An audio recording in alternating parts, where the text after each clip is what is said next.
मरीज आए उनको कम से कम एक व्हीलचेयर की रास्ता भी छोड़ सकता था ना। कोई गाड़ी नहीं, ऑटो मिला तो रास्ते में छोड़ दिया। रिक्शे वाले ने किराया बढ़ा दिया, थोड़ी दूर के लिए इतना किराया लेते हैं। उपद्रव कर रहे हैं, हम ऐसे लोगों का विरोध करते हैं, हम इनका बिल्कुल भी साथ नहीं देते हैं। तो तस्वीरें और भी है, आज आपको दिखाते हैं कि किस तरह से इन्होंने कहा कि हम तो रेल रोक देंगे, हम तो रेल यातायात प्रभावित करेंगे। अब पटरियों पर बैठ गए। ये देखिए, आप ये देख रहे हैं राजपुर की तस्वीरें, पंजाब के राजपुरा की तस्वीरें आप देख रहे हैं। जो ये किसान है, ये किस तरीके से वहां पर आते हैं, इसके बाद ये कहते हैं कि नहीं हम तो रेल की आवाजाही को प्रभावित करेंगे, रेल को हम रोक देंगे। अब सवाल तो ये है कि किसान अपनी मांगों को लेकर के आ रहे हैं, अगर एमएसपी गारंटी के कानून की बात को वो रखते हैं तो फिर इसमें रेल को रोकने की जरूरत क्या है? आखिर रेलवे यातायात को प्रभावित करने की जरूरत क्या है? आपको पता है इससे कितनी ऐसी ट्रेनें हैं जो रद्द हो गई। पंजाब हरियाणा की तरफ जितनी भी ट्रेनें जा रही हैं उनको या तो डाइवर्ट किया गया या उनको कैंसिल कर दिया गया है। लेकिन सवाल यह है कि क्या पटरियों पर बैठ करके मांगों को मनवाया जाएगा?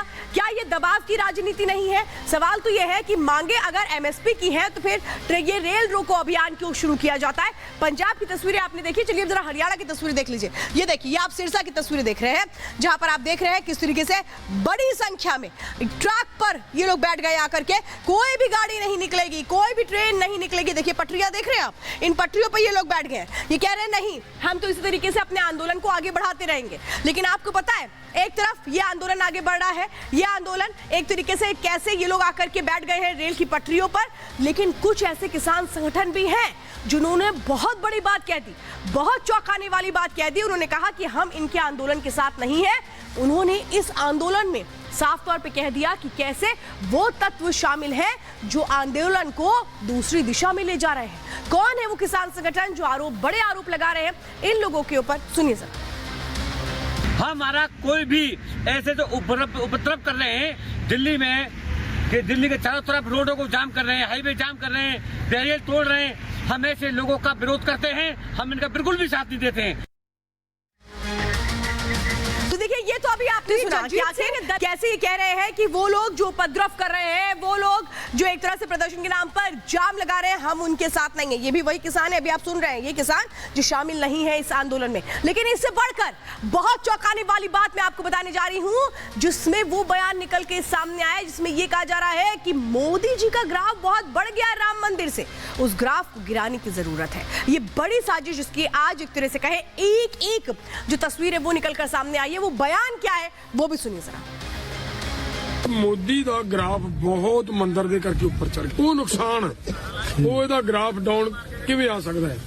ਮੈਂ ਬਹੁਤ ਵਾਰੀ ਜਦੋਂ ਮੈਂ ਪਿੰਡਾਂ ਦੇ ਵਿੱਚ ਤਿਆਰੀਆਂ ਕਰਾਉਂਦਾ ਫਿਰਦਾ ਸੀ, ਬਹੁਤ ਵਾਰੀ ਲੋਕਾਂ ਨੂੰ ਇਹ ਕਹਿੰਦਾ ਸੀ कि मौका बड़ा थोड़ा है, ग्राफ होता बड़ा ऊंचा चढ़ा हुआ है। तो ये जगजीत सिंह दल्लेवाल जो ये बयान दे रहा है, इसके मायने क्या है जरा आप ये समझिए। इन्होंने अपनी जो दर्द है उसको तो बयां कर दिया है, लेकिन इसको एक तरह से गहराई से समझने के लिए आपको जानना होगा कि आखिर इसके पीछे की मंशा क्या है। ये लोग प्रधानमंत्री नरेंद्र मोदी की लोकप्रियता से बेहद परेशान है, ये तो बिल्कुल क्लियर नजर आता है। आंदोलन की आड़ में क्या साजिश रची जा रही है ये भी इससे नजर आता है। किसान विरोधी छवि बनाने की साफ तौर पे कोशिशें की जा रही हैं, क्योंकि प्रधानमंत्री लगातार कहते हैं कि भाई वो तो किसान हितैषी हैं, वो एक तरह से किसानों की बेहतरी के लिए काम कर रहे हैं। लेकिन ये जो आंदोलन है इसकी आड़ में क्या हो रहा है ये दिखाने की कोशिश हो रहा है कि प्रधानमंत्री कैसे किसानों की सुन नहीं रहे हैं। चुनाव से पहले माहौल को कैसे एक तरह से बिगाड़ने की क्या कोशिशें हो रही हैं वो मंशा है, वो भी नजर आता है उस बयान में जो भी आपने सुना। मोदी के खिलाफ किसानों को भड़काना मकसद है, ये भी इस बयान से साफ नजर आ रहा है।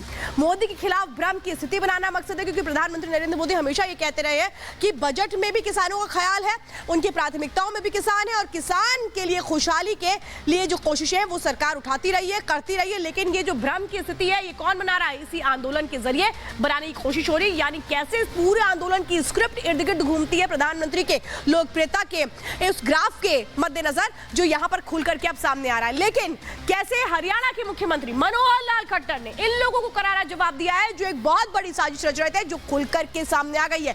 क्या जवाब दिया मनोहर लाल खट्टर ने, सुनिए जरा। सीधा सीधा पॉलिटिकल एक स्टेटमेंट है ये, और पॉलिटिकल स्टेट में इस प्रकार से कोई एक प्रदर्शन करके, और वो भी एक इस प्रकार का एक खतरनाक दृश्य बना करके उस प्रदर्शन करने से क्या जनता मोदी से दूर हट जाएगी? बल्कि ये तो उसमें और बढ़ा रहे हैं। तो आपके मन में भी भी ये सवाल हो रहा होगा कि एक तरफ सोचिए फसलें तैयार हैं, फसलों को काटने का वक्त आ गया है, फिर ये किसान आंदोलन क्यों कर रहे हैं? आखिर क्या इनको आंदोलन का समय मिल चुका है? जो फसलें इन्होंने साल भर एक जिसको बोया, मेहनत की, क्या उसका कोई भी ख्याल नहीं है? अब वो जो सवाल जो आपके मन में उठ रहे हैं वो यही होंगे, आंदोलन के लिए आखिर इतना पैसा कहां से आता है, ये फंडिंग कहां से होती है, सवाल ये है। तो दूसरा सवाल जो आज सबकी जुबान पर है, जो चर्चा का विषय, वो ये कि क्या आंदोलन में शामिल सभी लोग किसान हैं? क्योंकि अभी आपने सुना कुछ किसान संगठन कह रहे हैं कि हम इस तरीके के आंदोलन में शामिल नहीं होंगे क्योंकि इसमें उपद्रवी तत्व है।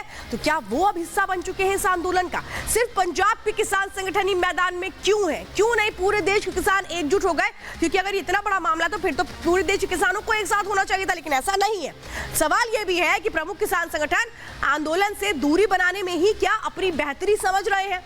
तो सवाल यह भी उठता है कि आखिर अब किसानों के प्रदर्शन को क्यों उग्र बनाया जा रहा है? कौन है वो लोग जो चाहते हैं कि किसानों का नाम बदनाम हो जाए?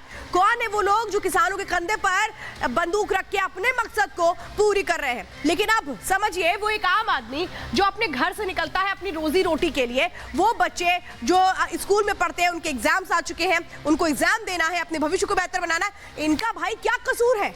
इनकी ये क्यों आखिर एक तरह से कहे परेशानी झेले? अब सोचिए, जो छात्र है वो कितना परेशान है। वो कह रहा है कि हम एग्जाम कैसे दें। ये साफ तौर पे कल कह दिया गया था कि जो सीबीएसई के जो स्टूडेंट्स हैं वो कम से कम मेट्रो का इस्तेमाल करें। सोचिए, जो बच्चा पढ़ने जाता है, स्कूल में होता है, जब एग्जाम होते हैं तो कितना टेंशन होता है। वो अपने पढ़ाई पर ध्यान दे या इनके जाम पर ध्यान दे? आप समझिए, यात्रियों को ट्रेन पकड़ने में कितनी परेशानी आ रही है, और ट्रेनें जो चल रही हैं वो कितनी धीमी रफ्तार से चल रही होगी क्योंकि ट्रैक पर तो किसान बैठ गए। वेस्ट यूपी में कई ऐसी ट्रेनें हैं जिनको कैंसिल कर दिया गया है। राजस्थान, पंजाब में जो ट्रेन के रूट्स है उनको भी बदला गया है। आम आदमी घंटों जाम का सामना करके ऑफिस में से अपने घर पहुंच रहा है, घर से ऑफिस जा रहा है। मुझे लग रहा है कि जो लोग इस वक्त शो देख रहे होंगे वो भी ये बात कह रहे होंगे कि हाँ, आज तो हमें इतना वक्त लगा घर पहुंचने में, ऑफिस जाने में इतनी दिक्कतें हो रही हैं। इसीलिए सवाल है, भाई आम आदमी का क्या कसूर है?